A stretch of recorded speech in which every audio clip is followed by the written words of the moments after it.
இது நம்ம ஃபேமிலி. ஒடிசாவில் 15 ஆண்டுகளாக பிரிந்திருந்த பிஜு ஜனதா தளம் மற்றும் பாஜக இடையே கூட்டணி தொடர்பான பேச்சுவார்த்தை நடைபெற்று வரும் நிலையில் இது யாருக்கு சாதகமாக அமையும் என்பதை அலசுகிறார் சிறப்பு செய்தியாளர் சலீம்.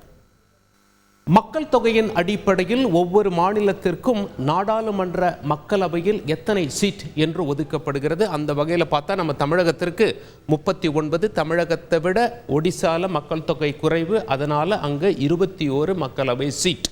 சரி, செய்தி என்ன அப்படின்னு சொல்லி நாம பார்த்தோம்னா 11 ஆண்டு காலமாக பிஜு ஜனதா தளமும் பாஜகவும் கூட்டணி வைத்திருந்தார்கள். ஆனால் 2009 அந்த கூட்டணி முறிந்து விட்டது.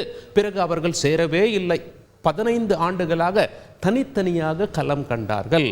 காங்கிரசுடைய கை ஒரு காலகட்டத்தில் ஒடிசாவில் ஓங்கி இருந்தது. ஒடிசா காங்கிரஸ் கட்சியின் கோட்டையாக இருந்தது. ஆனால் தற்பொழுது ஒடிசாவை பொறுத்தவரை நவீன் பட்நாயக்கின் கோட்டையாக பார்க்கப்படுகிறது.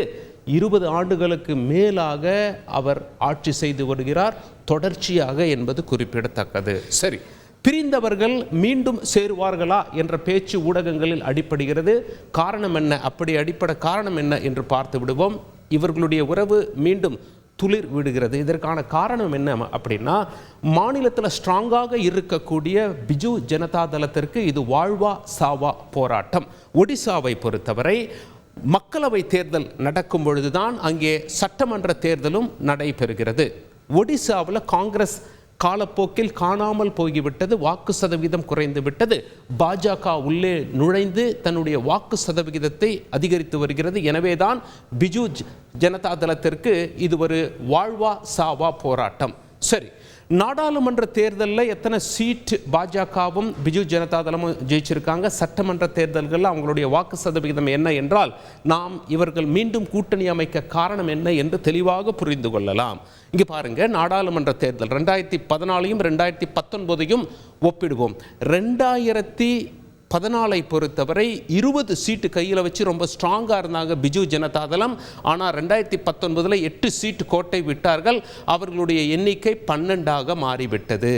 யார் அதிக சீட்டுகள் முன்னேறி இருக்காங்கன்னு பார்த்தீங்கன்னா 2014 1ஆக இருந்த பாஜக 2019 8ஆக மாறியது. வாக்கு சதவிகிதத்தை நாம் சற்றே பார்க்க வேண்டும். பிஜு ஜனதா தளம் 44% 1 குறைந்து 43% வாக்குகளை கையில் வைத்திருக்கிறது. பாஜக 21% 38% தன்னுடைய வாக்கு வங்கியை அதிகரித்திருக்கிறது. காங்கிரசின் சரிவு, காங்கிரசின் இழப்பு பாஜகவின் லாபமாக இருக்கிறது. ஒடிசாவில் இப்படியே போச்சுன்னா சட்டமன்ற தேர்தலில் என்ன ஆகும் என்று யோசித்து பாருங்கள். சட்டமன்ற தேர்தலில் பாருங்க, காங்கிரஸும் இருக்காங்க, ஒரு குறிப்பிட்ட சதவீத வாக்குகளை வாங்கியிருக்காங்க. மொத்தம் 147 தொகுதி. இதில் 2014 117 ஜெயிச்சாங்க பிஜு ஜனதா தளம். 2019 112 ஜெயிச்சாங்க. அவர்கள் அப்படியே தான் இருக்கிறாங்க. அவங்களுக்கான வாக்கு சதவிகிதம் 43% 45ஆக உயர்ந்துள்ளது. ஆக அவர்களுடைய வாக்கு சதவிகிதம் சுமார் 44% என்று சொல்லலாம். மாநிலத்தில் ஆட்சி அமைச்சிருக்காங்க. ஆனால் அவர்களுடைய பயம் தற்பொழுது என்ன என்றால், பாஜக பாருங்க 10 சீட்டிலிருந்து 23ஆக உயர்த்தி கொண்டது. வாக்கு சதவிகிதத்தை பாருங்கள், 18 33ஆக ஒடிசாவில் உயர்த்தி கொண்டது. காங்கிரஸை பின்னுக்கு தள்ளிவிட்டது. காங்கிரஸ் 16 9ஆக சீட்டுகள் குறைந்து விட்டது. வாக்கு சதவிகிதம் 26 16ஆக குறைந்து விட்டது. காங்கிரசின் இழப்பு, பாஜகவின் லாபம். பாஜக நெருக்கமாக வந்துட்டாங்க. நீங்க வாக்கு சதவிகிதம் நல்லா கவனிங்க. சென்ற சட்டமன்ற தேர்தல்களில் 33% வைத்திருக்கும் பாஜக 23 சீட்டு தான். 12% கூடுதலாக வச்சிருக்கவங்க 112 சீட்டு. வித்தியாசம் பார்த்தீங்களா? வாக்கு சதவீதத்தில் வெறும் 12% தான் அதிகம். ஆனால் சீட்டில் எவ்வளவு மாபெரும் வித்தியாசம் என்று பார்த்தீர்களா?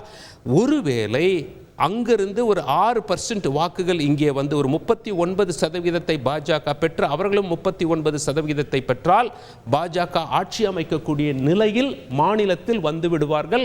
வாக்கு சதவிகிதம் சற்றே சிதறினால். இதற்காகத்தான் பிஜு ஜனதா தளம் அஞ்சுகிறது. பிஜு ஜனதா தளத்தை பொறுத்தவரை அவர்களுடைய கணக்கு என்ன, கூட்டணி பேச்சுவார்த்தை நடத்த காரணம் என்ன அப்படின்னு சொல்லி அவங்க தலைவர்கள் ஊடகம் கிட்ட தனிப்பட்ட முறையில் பேசும்பொழுது என்ன சொல்லியிருக்காங்க அப்படின்னா, இந்த தேர்தலை பொறுத்தவரை எங்களுக்கு மத்தியில் கவலை கிடையாது. ஏன்னா ஏற்கனவே நாங்கள் அது மக்களவையாகட்டும் மாநிலங்களவையாகட்டும் பாஜக கொண்டு வர மசோதாக்களுக்கு எங்களுடைய எம்பிக்கள் ஆதரவு தெரிவிக்கிறோம். எப்படி ஆந்திராலையும் தெலுங்கானாலையும் அங்கே யார் ஆட்சி அமைச்சாலும் பாஜகவுக்கு ஆதரவு தெரிவிக்கிறாங்களோ காங்கிரஸ் அல்லாத கட்சி, அதே போல் நாங்களும் பாஜகவுக்கு ஆதரவாக இருக்கிறோம். அதனால் மத்தியில் எங்களுக்கு பிரச்சனை இல்லை. இந்த கூட்டணி வைப்பதன் மூலமாக எங்களோட அண்டர்ஸ்டாண்டிங் என்னன்னா, மத்தியில் பாஜக, மாநிலத்தில் பிஜு ஜனதாதளம் கூட்டணி வைத்து மத்தியில் அவங்களுக்கு அந்த 21 சீட்டில் நாங்கள் அதிகமாக சீட்டு கொடுக்கறதுக்கும் தயாராக இருக்கும். ஆனால் மாநிலத்தில் சட்டமன்ற தேர்தலில் நாங்கள் மிக அதிகமான சீட்டில் போட்டி போடுவோம், பாஜகவுக்கு குறைவான சீட்டு கொடுத்துருவோம், மாநிலத்தில் ஆட்சியை தக்க வைத்து கொள்ள வேண்டும் என்பதே எங்களுடைய எண்ணம். காரணம், ஒடிசாவில் பாஜகவின் வாக்கு வங்கி அதிகரிக்கிறது. காங்கிரஸின் வாக்கு வங்கியை அதிகரிக்கும் வரையில் எங்களுக்கு ஒரு மாபெரும் போராட்டம் காத்து கொண்டிருக்கிறது என பிஜு ஜனதாதளம் நவீன் பட்நாயக் அவர்களுடைய கட்சியினர் ஊடகத்திற்கு கேமரா அல்லாது தனிப்பட்ட முறையில் பேசும்பொழுது தகவல் தெரிவித்துள்ளதால் அந்த மாநில வட்டாரத்தில் தகவல்கள் அடிபடுகின்றன. இதன் காரணமாகவே பாஜகவோடு கூட்டணி பேச்சுவார்த்தையில் மும்முரமாக இருக்கிறது ஒடிசாவில் பிஜு ஜனதாதளம். அன்புள்ள கிரியஸ், இது நம்ம ஃபேமிலி.